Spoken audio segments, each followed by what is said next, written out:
The 3 KPIs you're being judged on and don't realize it.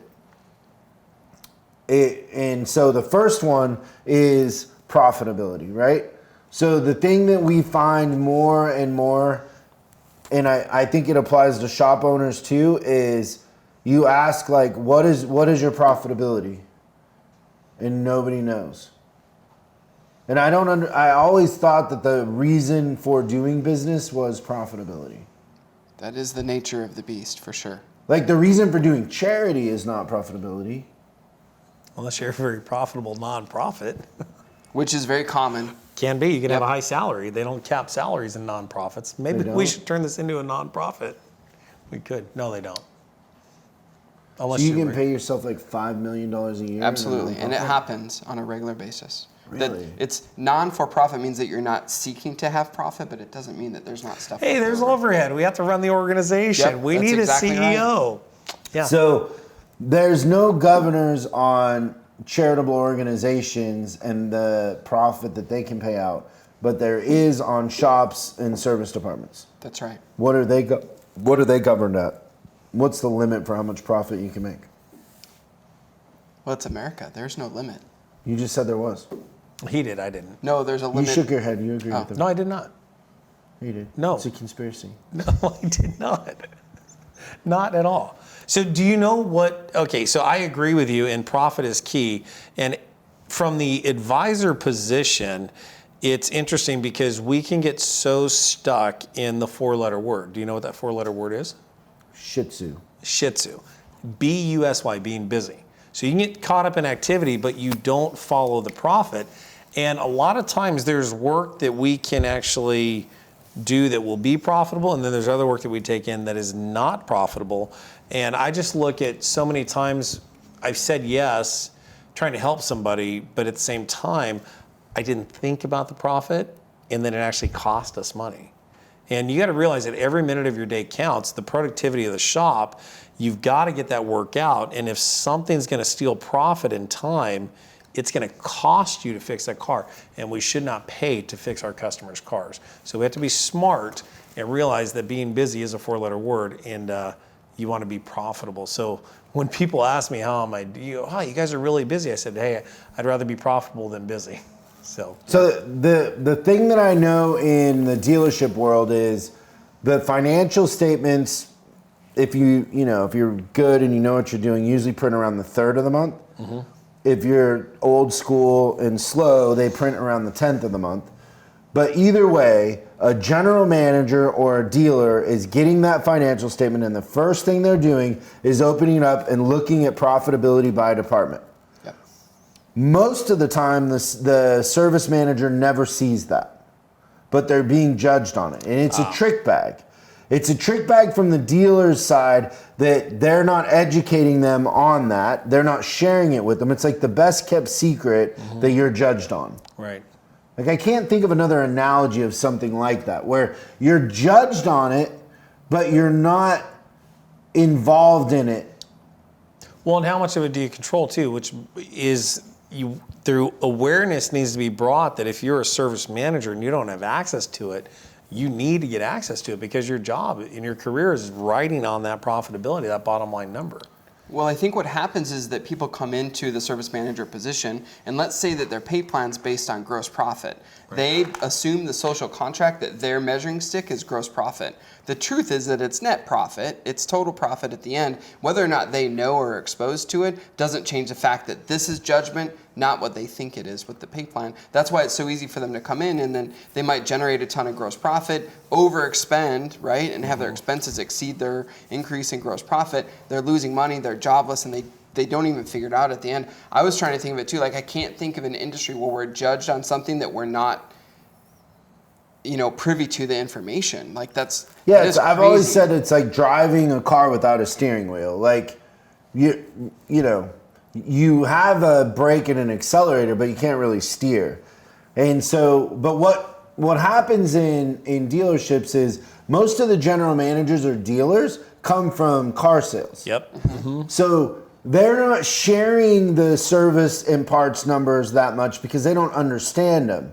So it's kind of like, I know this, I know sales, I know F&I, So let me work on that. And I don't understand this. So it's a necessary evil, but they don't understand that like every month that you don't make that other $100,000 adds up to $1 million a year. Like how many times do we go into a dealership and that break even becomes millions of dollars? Oof.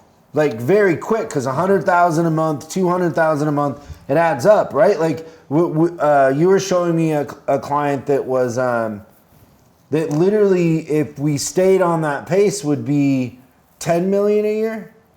Yeah, it would be no. If they do it now, they're almost 13 million a year. But the important thing is when we started that program, it was less than 100,000 in net a month. Yeah, but 13 million of unfound cash that goes right. We're talking about the bottom line. Yeah. We're not talking about 13 million in sales. We're talking about 13 million in profit. Wow. So just think about huge number. Another 100,000 a month adds up to 1.2 million. Yep. Another $200,000 a month, right? Like we've had service departments that are making $500,000 a month in profit. Profit. Wow. Not adjusted profit on a forward statement. Yep. Not, gross profit. We're talking about bottom line $6 million a year, right?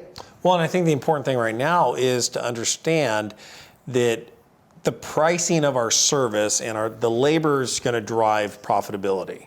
And labor is the one thing you can control. I can't necessarily control my part pricing, right? If I'm not making enough profit, it's very easy for me to change my labor rate, my effective labor rate, and make sure that we're driving the profit down to the bottom line. And I believe, this is just a general statement, that most service departments and auto repair shops are undercharging their labor by about 40% today. Just based off of real estate costs, real estate expense, the expense of running the business, doing business in California, all that stuff. So there's room to grow, but the limit is right here. Yeah, but so to that point though, is most of the time, if you're driving a car without a steering wheel and you don't have access to the information, and then if you did have access, you don't understand it, right? Yeah. So it's compounding problems on top of each other. So in that, if you were a person trying to run a good business, you're a service manager, the only thing that you're going to revert to is, if we're busy, we must be doing good. Right. Yep. And so what we see time and time again is every hour of labor they sell, they're losing $10. And you'd be better to stand out front and give customer $5 bills. Cut your losses in Yep. half. Yeah, but they don't understand how profit is created because they don't have access to the information. Right. Which begs the point of every business is unique and has unique fixed expenses that go into the cost of doing business. So you can't necessarily compare your labor rate to a shop across town or the dealership across town, because their expenses are different than yours. So you've got to be able to understand it to your customized way and make it right for you. Yeah, we're not saying you have to raise your prices. We're not saying you have to do anything. All we're saying is the leverage and the power is in understanding and knowledge. You can figure the rest out, but if you're driving without a steering wheel, you just think because you're busy you're doing okay. And every month when the general manager or dealer pops that financial statement, they see your face. Yep. So they see a negative number, they see a break even, and they see your face. They don't see your face, they see your paycheck. Yeah, and then what they do is you walk by That's the exactly office and they're like, right. "You're gonna get me 500,000 in gross," and you're like, "Yeah, well, he's happy if I get him 500,000 in gross." Meanwhile, at 500,000 in gross, you're losing 20 grand because you discount your way into the 500,000 or whatever, right? And then your pay plan's built off of the gross profit, so the general manager just overpaid you for negative net. Yeah. That's not a good long-term perspective for career. My advice to anybody listening to this that is in this situation is, I would trick them into giving me the information because they're not smart enough to do it on their own, honestly. Like, they're not. So what I would do, and I don't know what you guys think, but I would go to them and in a cool way say, "Hey, I want to be mentored on this. Would you mentor me?" And play to their ego, because dealers and general managers have huge egos. Play to their ego and say, "Hey, I'm trying to learn this. Will you mentor me? You're super good at it and smart and a genius. And so would you please mentor me and teach me this?" and then you probably will get to see it and you'll start to have access to it.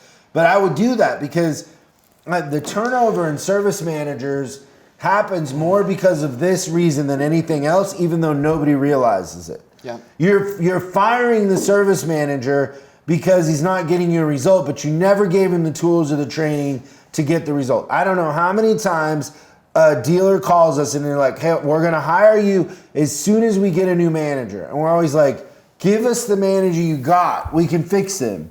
People are smart. Like if he shows up every day and he cares, we just need to teach him what he's looking at and he'll figure it out. Yeah. Mm-hmm. But I think we were tracking it for a while. We're 90% at saving those managers. Yeah, it's super high. And the thing is that and I think that's probably the best part of our job is that we get to go in somewhere and someone, maybe they're on the ropes, right? They're just about to go out and sometimes they know it, sometimes they don't, but you actually change their own worth of what they're seeing themselves, and they actually get to learn tools right in front of yourself. And like our favorite thing is when a manager that was on the ropes and just about to go out turns it around in 90 days, and all of a sudden they're like this new person, and then they're irreplaceable, right? Mm-hmm. At that point, they've got the tools, and it's fun to see how often. But I'd much rather train an existing manager than go out and start all over fresh. Absolutely. Number 2 is the customer experience, customer satisfaction, and retention. I like that. What does retention mean? How many customers come back to you? Yeah. Yeah. So if got that one right, I was so scared. Oh man. we should do a terms you should know. Terms right? you should know, Jeremy. This is a test. So why do dealerships lose 80% of their customers to independents over time when they have home field advantage? They sell the car. They have home field advantage, and over the first 3 to 4 years, you said it's the customer experience. So one thing, retention is very vague for an advisor on the front line. So you got to think, we're busy. We're writing 30 cars a day. Maybe 20 if you're a little smarter instead of a harder worker. But the retention side of it takes time to come back. So what I like to judge is the customer experience, right? How many 5-star reviews organically are we getting? And then are those customers referring people over to us as well? So the challenge is at the dealership level, the process is a lot different at the independent, whether it's location, it's easier to get to the independent, speed of service, the communication process. And we compete with some dealerships in our town that have really great systems in place. But still, their retention falls too. We gather those customers. So yeah, and so the reason the retention falls is the customer's perception and feelings about you. That's it. And so as a service manager, you need to get involved in the car sale. You need to own the idea that you have home field advantage, but how those customers are trained, how they feel about us, what they're scared. They perceive that your prices are too high. They perceive that, like Michael, it's a joke, right? He buys a new Toyota and just a simple recall for a safety item. It's a huge hassle. Yeah. You're in the business of being lubricant in the process and constantly figuring out how you can improve the customer experience, because that's the future. The customer experience is the future. Well, and think of this too. So in Michael's case, that service advisor, if you have the wrong culture in your service department, this is going to lay it out for you. The service advisor is looking at Michael's ticket and is like, oh, it's not a big ticket, right? So what's the effort that advisor is going to give that particular ticket? They're going to let the system kind of deal with it. Okay, he goes to 10,000 miles, it comes back in. It's another small service, 15,000 miles, 20,000 miles, 25. So now the first time that Michael's really deep in to the experience of the dealership is at 30K, and what does the service advisor try to sell him immediately when he shows up? A big ticket. So we've got to get our focus off of the dollars and cents and the paycheck and put it on the experience and realize it's the lifetime value of that client that's going to pay us, not necessarily the transactional value of that client. I see your point, but I would make a counterpoint to that people will pay for a good experience. Oh, absolutely. That I believe that dealerships aren't losing customers so much because of price, because we do a lot of work with independents, and it ends up the independents are more in a lot of cases. The independents are buying the parts from the dealer and selling them for more than the dealer sells them for. As in, you do that every day. What's wrong with that? But I'm just saying it's customer perception. Yep. There's no doubt. So I think the big thing is that when I think about independents versus dealers is, in Michael's case, he's working harder to service his car at that store than the store is working to service him. When he he has to, because it's warranty. And so the dealerships take advantage of the idea that you have to go there. Right. But they lose them as soon as you don't have to go there. 80% of them go somewhere else. Right, and the magic happens after the warranty period, right? But we Yes. think we've got this, at the dealer side, we've got this captive audience. Right. But the beautiful thing is when on the independent side, they're recognizing that, and they're capitalizing on the dealer customers before the warranty's out. Right. They're already starting to get them to pull for regular maintenance, and you go where you're used to going and where you perceive the value, right? And I think that that's the difference. Yeah, and with retention too, I think consumers have shifted, and definitely where society's at today, people's patience definitely shorter. People are kind of agitated, so you have to execute perfectly during that transaction. And you've got to use every bit of technology to deliver that to the customer. There's a number of things that they could have done to hit a home run for him. I'm just curious what he would rate them right now on a scale of 1 to 5. A 1. The thing too that in this whole thing is lost is Michael's like the sweetest guy that would Salt do of the the right earth. thing. Just want like See, if you said like, hey, could you come back in an hour? He would. He's not trying to impose his will on anybody. He just wants it to be fair. That's it. Yep. He's not like now the voice of God. He would probably stand on a desk and throw stuff at people. But Lightning bolts? You're talking about when that sort of stuff happens to somebody like Michael, it like makes you want to fight because it's just such a waste of time. And you know, the sad part of this is the actual fault of this is the parts department's fault. It all boils down to parts department. Man, I didn't think that before, but you're starting to win me over with the Telling you. conspiracy. There it is. With the But bullet they're going to thing? have the guns, so we Yeah. need to be friends with them because we're going to need the guns. Now, do you think that they're going to take the cores and make them into ammo? Absolutely. Or will somebody else make ammo? Primers, brass, all that stuff. Yes. All of it? All of it. Do you think they might load them a little hot? Absolutely. The third one on this list, shop efficiency. It's incredible that you are running a factory and you have no idea what the factory produces. It is crazy that the monkeys most of the time have the keys to the zoo. Like there's 2 questions that can tell you how good somebody is at their job. What's your net to gross and what's your shop efficiency? And when you say, what's your net to gross? And they're like, I don't know. And then you go, what's your shop efficiency? And they just look at you. You're like, it's a production facility. It's a production facility. If I go up to a plant manager at a Pepsi bottling company and I go, how many cans? They'll be like, we bottled 3 million cans yesterday. Yeah, their waste was probably 0.02%, and they know the efficiency. You of go the mill. into an American Express phone room and you're like, how many calls? We had 3,000 customer issues and 1,750 of them were solved within 3 minutes.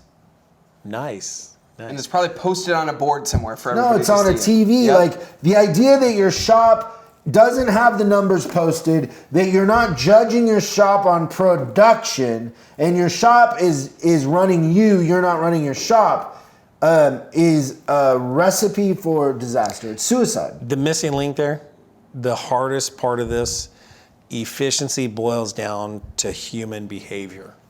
And we have to be able to manage our employees and our team members to help them get results. I used to say, that every hour of your day counts, then every minute. And then when I really broke it down and say that every second of your day counts, efficiency went through the roof. Yeah, this is kind of getting morbid. It's making me think, what did one casket say to the other?